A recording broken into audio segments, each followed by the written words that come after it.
الحمد لله رب العالمين الذي بنعمته تتم الصالحات، والصلاة والسلام على سيدنا مولانا محمد النبي الأمي الحبيب العالي القدر العظيم الجاه، الفاتح لما أغلق والخاتم لما سبق، والناصر الحق بالحق، والهادي إلى صراطك المستقيم، صلى الله عليه وعلى آله الأطهار وصحبه الأخيار حق قدره ومقداره العظيم، ومن تبعهم بإحسان إلى يوم الدين.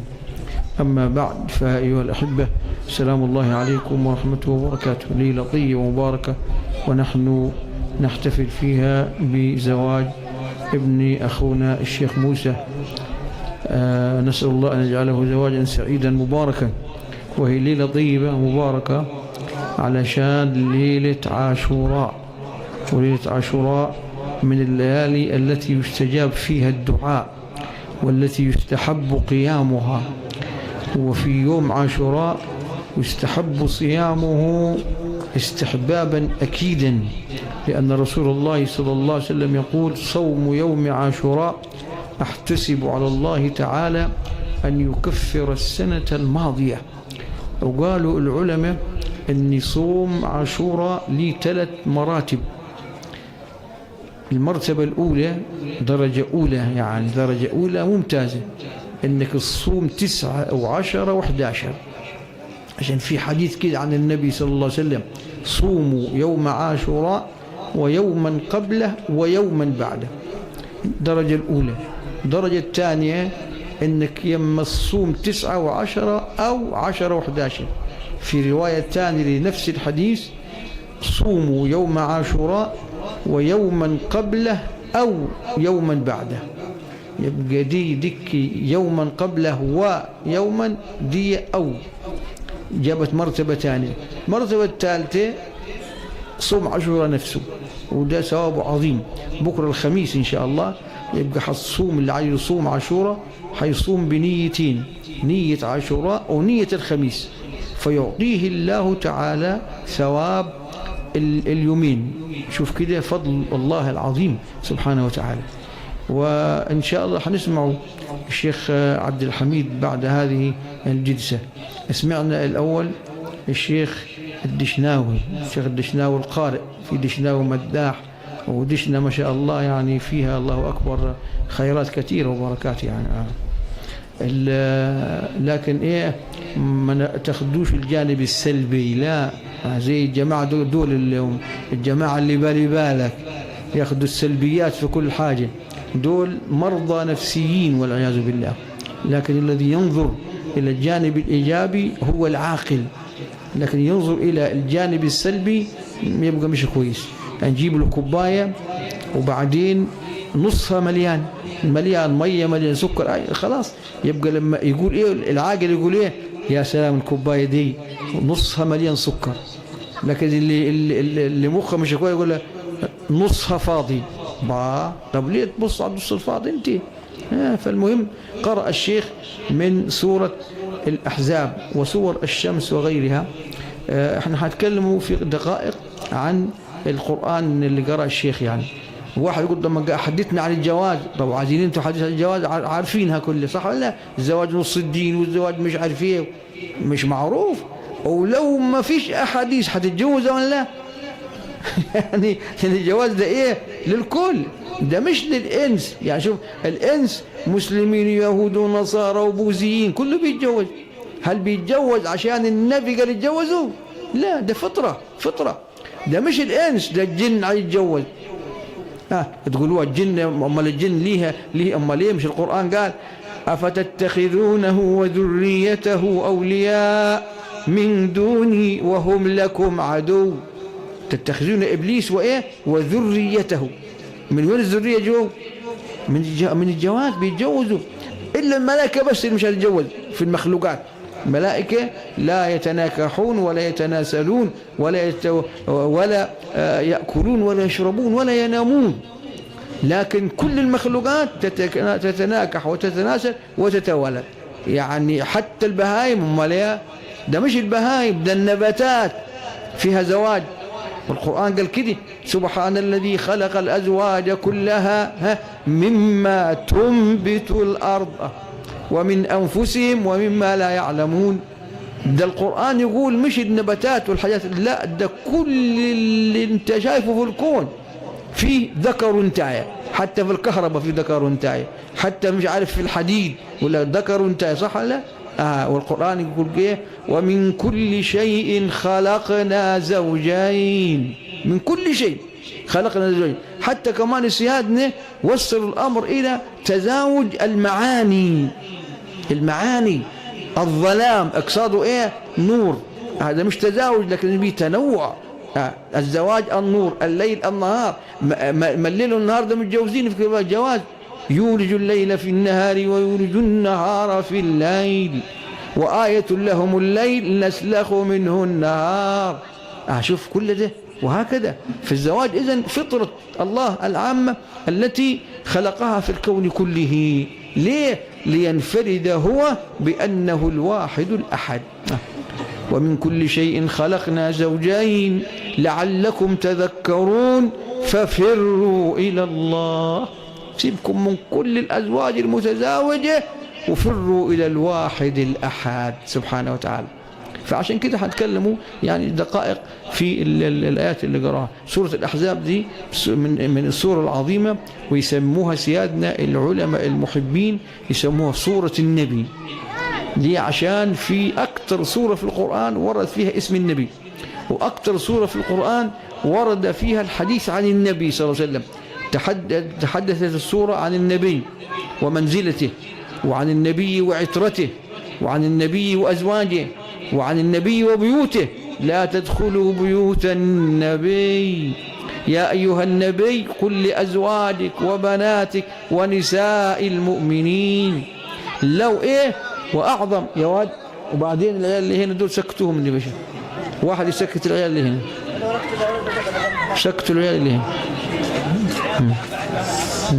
صلوا بنا على النبي. وفيها أعظم آية في القرآن في فضل النبي اللي هي إيه؟ الصلاة على النبي. إن الله وملائكته يصلون على النبي. في سورة ده كله سورة الأحزاب. النبي أولى بالمؤمنين من أنفسهم وأزواجه أمهاتهم. يبقى هو أبونا في قراءة تفسيرية لابن مسعود، وهو أب لهم، يعني أزواج أمهاتنا. يبقى هو إيه؟ هو أبونا. وشوف الأبعاد. عشان كده الرسول صلوات الله تعالى وسلامه عليه أولى بك من نفسك في الحقوق والواجبات، وفي كمان حتى الديون. يقول أنا أولى بالمؤمنين من أنفسهم، من مات وعليه دين أنا أولى بأنا نسده. شوف قد صلى الله عليه وسلم. إذا كان هو سيد النبي في حياته كان يسد الديون اللي هي إيه؟ اللي هي على الغارمين وما قادرينش مثلا يسدوها، وما زال يسد. ليه؟ لأن كل بيوت المال، كل الغارمين، كل الجمعيات الخيرية اللي على مستوى مصر والعالم العربي والإسلامي، من أسسها الأول حضرة النبي. هو يسد الدونه، يقول أنا أولى، فبتاعته هو صلى الله عليه وسلم. وإذا كان حيسد الديون اللي هي المادية، لا، وكمان حيسد لنا الديون المعنوية اللي هي الذنوب. الذنوب دي ديون عليك لازم تقضيها. يا ريت الباشمهندس خفف الصدى، بس صدى الصوت الباشمهندس. نعم، خف صدى الصوت بس يا شيخ، خف صدى الصوت اللي هو التردد، يعني خف التردد وارفع الصوت. نعم، صلوا بنا حضرتك. التردد حيفعل مع الشيخ عبد الحميد بقى، وينفع مع القراء، لكن في الكلام هيبقى ايه داخل في بعضه وهيبقى مش. صلوا بنا على حضرة النبي. تمام كده، الله ينور عليك. فالديون دي الديون اللي عليك اللي هي ذنوبك.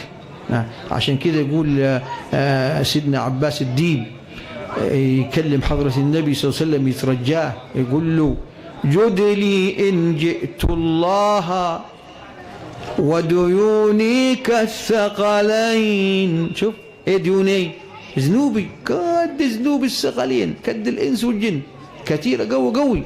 جد لي إن جئت الله ولي ديون كالثقلين فأنا مداحك طه ولذا لا أخشى الدين. إيه لا أخشى الدين؟ يعني ما يدينش يعني فلوس، لا لا، يعني الذنوب اللي عليه إن شاء الله ما نخافش منها. لأن ما دام مداح النبي بيعمل إيه؟ بيصلي على النبي كثير. قصائد المديح دي إيه؟ مديح النبي، كل ما يمر باسم من أسماء النبي حيصلي عليه، وإلا حيبقى بخيل. البخيل من إذا ذكرت عنده فلم يصلي علي. كل ما يقول كلمة حيصلي على النبي ولو بقلبه، هو بيمدح يبقى بيصلي على النبي إيه بقلبه، والسامعين كلهم حيصلوا على النبي، يبقى ثوابها في مين؟ في صحائف حسنات من كان السبب في الصلاة على النبي صلى الله عليه وآله وسلم. وكثير الصلاة على النبي ده صلى الله عليه وسلم يربي النبي روحه حتى ولو لم يكن له شيخ. هو المفروض يبحث الأول عن شيخ عشان يربيه ويعلمه ويخليه ويوريه طريق ربنا. طب لكن ما لقيش الشيخ ده يعمل ايه؟ يكتر صلاة على النبي. لما كتر صلاة على النبي كل ما يصلي على النبي سيدنا النبي حيرد عليه بروحه، لأن أنت بتسلم هو بيسلم عليك، بتصلي هو بيصلي عليك، بل الله والملائكة بتصلي عليك. من صلى عليه مرة صلى الله عليه وملائكته 10. في حديث في المسند من صلى علي مرة صلى الله عليه وملائكته 70 صلاة. شوف، و70 دي معناها ايه؟ معناها مفتوحة على البحر. وأسعد الناس بشفاعة النبي أكثرهم عليه صلاة. صلي عليه كتير يشفع لك كتير. يقول حضرة النبي صلى الله عليه وسلم أقربكم مني مجلسا يوم القيامة في كل موطن من مواطن القيامة أكثركم علي صلاة.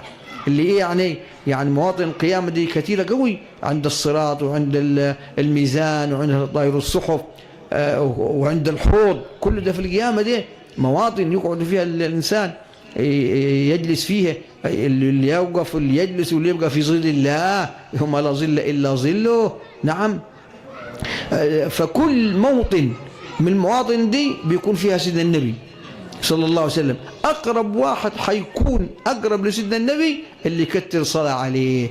يبقى سيدنا النبي هنا ادانا الحاجتين، إني أنت محتاج للشفاعة يصلي عليه كتير، لا مش محتاج لها صلي عليه كتير برضه. لو أنت محتاج يبقى أسعد الناس بشفاعة النبي، لو أنت مش محتاج تبقى أقرب الناس إلى حضرة النبي صلى الله عليه وسلم. كيف إيه الفرق؟ فرق لما سألنا أحد الأحباب وده ملمح يعني لطيف جدا جدا بالصلاة على النبي بارك الله فيه. قال النبي بيقول شفاعتي لأهل الكبائر من أمتي. طيب مثلا الواحد عارف نفسه ما عملش كبائر يا أبوي، الحمد لله فيش كبائر، يبقى ما ناخذوش شفاعة النبي. شوف حتة حلوة دي، شفاعتي لأهل الكبائر. طيب احنا ما معناش كبائر لنا الشفاعة. شوف ملمح ظريف جدا جدا. نعم، ايه بقى الإجابة؟ الإجابة إني هي الشفاعة خصه الله بها، وهي الدعوة بتاعته المستجابة عشان يطلع أهل الكبائر من النار. ما أهل الكبائر مين دول؟ بتوع الخمور والزنا واللواط. شوف، والعياذ بالله كبائر. فدول اللي يموت فيهم مسلم بس لا اله الا الله، بس مات من غير توبه، خد بالك كمان. شوف هذه كبيره في حد ذاتها من الكبائر، يعني طول عمره يسكر ومات من غير توبه، بس ربنا ايه هذا ومات على الاسلام. سعاده ازليه، نحن ما لنا حد يعرف الخاتمه مين ولا الخاتمه فين، فدي سعاده ازليه اعتبر. فهو مات من غير توبه. اما من مات تائبا فتوبته تشفع له. والذين لا يدعون مع الله إلها آخر ولا يقتلون النفس التي حرم الله إلا بالحق ولا يزنون ومن يفعل ذلك يلقى أثاما يضاعف له العذاب يوم القيامة ويخلد فيه مهانا إلا من تاب وآمن وعمل عملا صالحا فأولئك يبدل الله سيئاتهم حسنات. اللي تاب خلاص.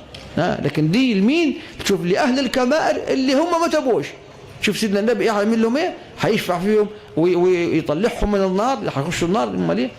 يخشوا النار وبعدين ايه؟ يوديهم الجنة. وفي ناس منهم عصاة وكبائر بس كانوا يصلوا على النبي كثير برضه. دول ما يروحوش النار من الأول. أما عشان إيه؟ شفاعة النبي هتشملهم في كذا حاجة، في كثرة الصلاة عليه، وإن هو إيه؟ هيشفع لهم. طيب يبقى إذن المذنبين الفجار هو اللي هيشفع لهم، لأن محتاجينها. ما إيه معنى الشفاعة؟ إني أنا عايز واحد واسطة عشان يوديني مكان زين، يشفع لي. يقول لك شفع من الشفع يعني الزوجية، والشفع والوتر. الوتر يعني إيه؟ واحد. الشفع يعني إيه؟ 2. فأنا عايز واحد جنبي، أنا واحد بس خلاص، لكن لما يجي معي واحد واسطة بقينا إيه؟ 2. معنى الشفع. شفعه فيشفع ليه. لمين؟ للوحش. لكن الزين طيب عايز شفاعة؟ لا، ده عايز بقى درجات، رفع الدرجات، برضه محتاج للنبي. أمال إيه؟ يبقى إذا لم تكن محتاجا للشفاعة فأنت محتاجا أن تكون في حمى صاحب الشفاعة، في حمى المؤيد بالناصر والضراعة صلى الله عليه وآله وسلم. يقول سيدنا عبد الله بن عمر في حديثه عن رسول الله صلى الله عليه وسلم، كان قاعد جنب النبي وقال له لكل نبي دعوة مستجابة دعا بها على أمته، وادخرت دعوتي شفاعة لأمتي. يا عبد الله أتظنها للمتقين؟ شفاعة للمتقين؟ قال له لا، إنها للمتلوثين المذنبين. شوف تعبير النبي، متلوث. متلوث بس بيقول لا إله إلا الله محمد رسول الله ومات عليها، يبقى خلاص إن شاء الله. يقول الشيخ الشعراوي: وهذا لكي يظهر الفرق بين من قالها وبين من لم يقولها. ده واحد قال لا إله إلا رسول الله وعاش في الكبائر ومات عليها، لكن مات على لا إله إلا الله، يبقى يقعد يخش النار خالدين فيها أبدا زي اللي كفر بالله خالص؟ لا، اللي كفر خالدين فيها أبدا. لكن المسلم لو قالها مرة واحدة في حياته بس قالها برضه حيطلع من النار، بس بعد إيه؟ بس يا واد اسمعوا الصلاة على النبي انتوا يا عويلات. يا واد ده ما فيش فايدة، ده هو الكبير هيكلمهم، بس انت لما يجاوبهمش وخليهم بس ايه يصلوا على النبي، خليهم يصلوا على النبي بس. اقعد واسمع كده. ايوه اسمعوا كده مؤدبين، خليكم عشان الصلاة على النبي. ما احنا لازم نعلم عيالنا. عيبنا ايه ان يا راجل وحتقول ويروح يقول ابوه يزعل مني وابوه ورد عمي. ده أدبوا اولادكم، النبي يقول أدبوا اولادكم. يعني كنا نشترك في التأديب، يبقى العيل فيما بعد مش خلاص حيلتزم، يقول في حاجه اسمها الادب. صلوا على حضرة النبي صلى الله عليه وسلم. فاذا المذنبين المتلوثين هم اللي هياخذوا الشفاعه. طب والمتقين ياخذوا ايه؟ ده هم اللي هيشفعوا عاد. شوف، لان ايه هناك النبي صلى الله عليه وسلم هيشفع الاول، يفتح باب الشفاعه النبي. يا فاتحا باب الشفاعه، هو يفتح باب الشفاعه النبي صلى الله عليه وسلم، وهو الشفاعه العظمى، يشفع في الكل حتى في الكفار. في ايه بقى؟ في اقامه الحساب. خلاص 50,000 سنة خلصت، يا ربي اعمل الحساب والصراط وخلي اللي يروح الجنة يروح واللي يروح النار يروح. اسمها فصل القضاء. عسى أن يبعثك ربك مقاما محمودا، فصل القضاء اسمه. دي الشفاعة العظمى دي. وبعدين يشفع شفاعة تاني، يقعد ايه؟ يطلع بقى من جهنم الناس اللي هي ايه؟ اللي هي وقعت فيها من أهل الكبائر دول. يقعد يطلع لحد كل واحد عمل خير مع لا إله إلا الله يطلع. خلاص يروح ايه؟ ربنا عاد يقول ايه للنبي صلى الله عليه وسلم؟ لحد ما يطلع ناس من جهنم كتير قوي، لحد ما أهل الزبان يقولوا له يا محمد لم تبقي لغضب ربك شيئا. ربنا اسمه المنتقم، اسمه الجبار، خلي له شوية يعذبهم. فيقول دعوا حبيبي، خليه زي ما يقول، لحد ما ربنا يشوفه ايه؟ يقول له انت خلاص حبيبي، انت ايه؟ انت تعبت. يقول ايه ربنا بقى؟ شفعت يا حبيبي يا محمد، وشفعت النبيون. شوف الناس اللي هتشفع، شفع النبيون وشفع العلماء وشفع الشهداء وشفع الحجاج وشفع قراء القرآن وشفع المؤمنون. كل مؤمن له شفاعة، يشفع في قريبه، في أبوه، في أخوه، في أمه، في عدد كبير من عيلته. يقول حضرة النبي صلى الله عليه وسلم استكثروا من الإخوان، يعني الأخوة في الله، استكثروا من الأحباب في الله، عشان كلمة إخوان مش هنحبها أنا. استكثروا من الإخوان فإن لكل مؤمن شفاعة. شوف، كل مؤمن له شفاعة. فممكن أخوك ده إيه يشفع لك يوم القيامة يا أخي، يلاقاك كده يروح يشفع لك. نعم، إذن كل مؤمن له شفاعة. يبقى لما النبي يقول شفاعتي لأهل الكبائر ليه؟ عشان هم محتاجين. طب والتانيين اللي مش محتاجين هم اللي هيشفعوا بالصلاة على النبي. في بقى اسمها شفاعة رفع الدرجات، برضه اسمها شفاعة محتاجينها. وفي حاجة اسمها شفاعة فتح الجنة. الجنة دي مش هتتفتح أبدا إلا لما النبي يوقف على الباب، يطقر على الباب يقول مين؟ يقول أنا محمد. يقول بك قد أمرنا ألا نفتح لأحد قبلك. يخش دي الشفاعة، اسمها شفاعة. ودي ايه دي شفاعة للأنبياء والمرسلين، عشان مش هيخشوها إلا بشفاعة النبي. الفتح الأولاني ده. في شفاعة من جوه اسمها رفع الدرجات. يجي حضرة النبي صلى الله عليه وسلم يشوف واحد كده من حبايبه أعمال على كده، كانش في عبادة كثيرة ولا إنفاق كثير ولا جهاد كثير، ضعيف الحكاية، بس كان يصلي عليه كثير. والنبي في الروضة بتاعته كان يسمعه في اليوم 2000 مرة 10,000 مرة. فيقول له ليه خلينا في الدرجة الواطية دي؟ يقول يا رسول الله أعماله كده. يقول لا، ده كان كل يوم يسمعني 2000 3000 صلاة على النبي. يرفعوها، شوف يرفعوا درجات حسب كتر الصلاة اللي عليه. اللي هيصلي 10,000 ده كل يوم زي اللي هيصلي 1000؟ لا، زي اللي هيصلي 20,000. هكذا تقول في ناس تصلي 20,000. حبيبي بعد ما تصلي على النبي في ناس بتصلي 100,000 في اليوم. من وين جابوها دي؟ دي اسمها كرامة خرق للعادة، اسمها كرامة بسط اللسان وطي الزمان. الزمان ال5 دقائق يبقى لهم 5 شهور. شوف يبارك ربنا فيها، البركة اسمها. وطي اللسان أو بسط اللسان الواحد في ال5 دقائق يبقى 1000 لسان. شوف يبقى كل اللهم صل على محمد يقولها 1000 مرة يكررها. اسمها كرامة خارق للعادة، أمر خارق للعادة، اسمها كده. صليتم على حضرة النبي صلى الله عليه وآله وسلم. إذن هذه كلها جاءت في هذه الليلة المباركة لما قرأ سيدنا الشيخ الدشناوي في من سورة الأحزاب لآية الصلاة على النبي صلى الله عليه وسلم.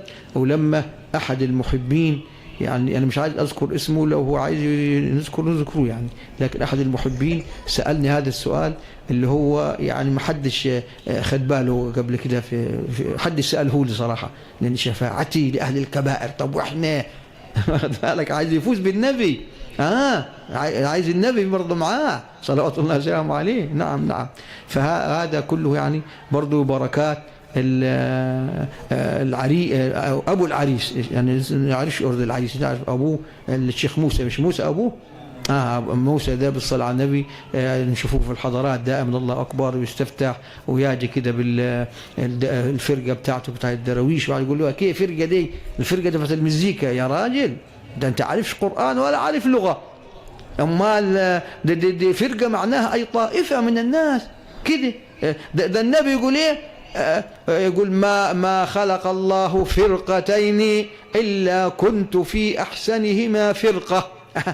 يبقى هتقول لي فرقة المزيكا يا باي، المزيكا في بالك على طول. صلى الله على النبي صلى الله عليه وآله وسلم. فبرضه بركاته، وهو تقريبا خليفة رفاعي.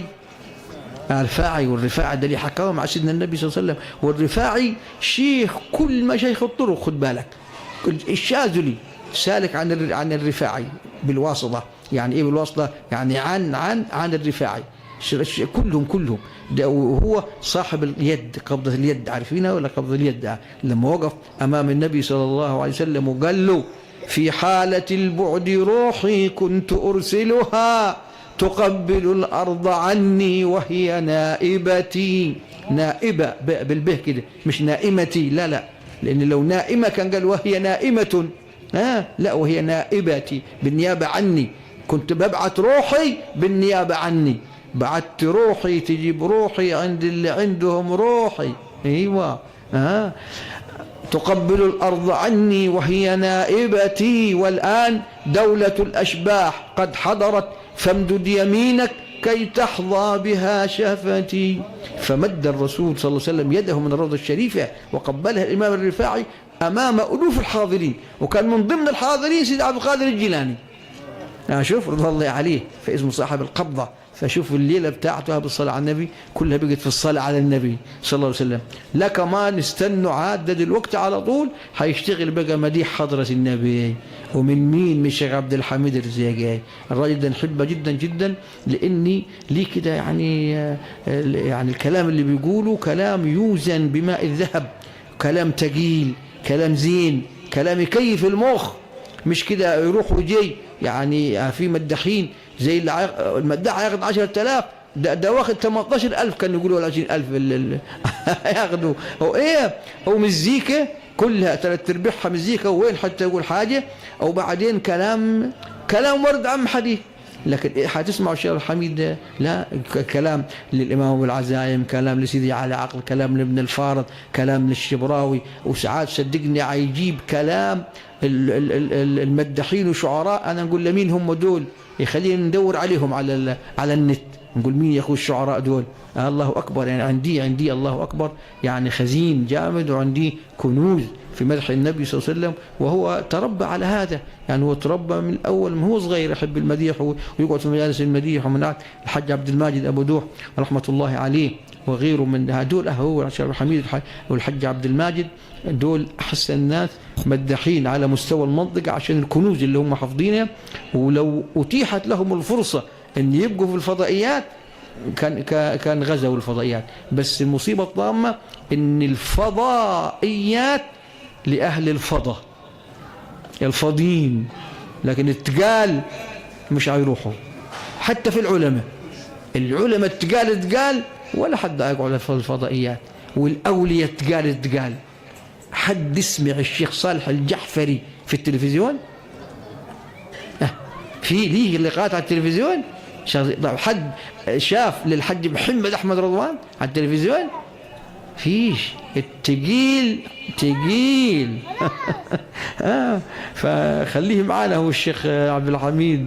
التقيل. وواحد يقول ايه ما التقيل دي كلمه ثقيله يا اخي. لا، وهذا في القران برضه، انت مش هتقرا القران.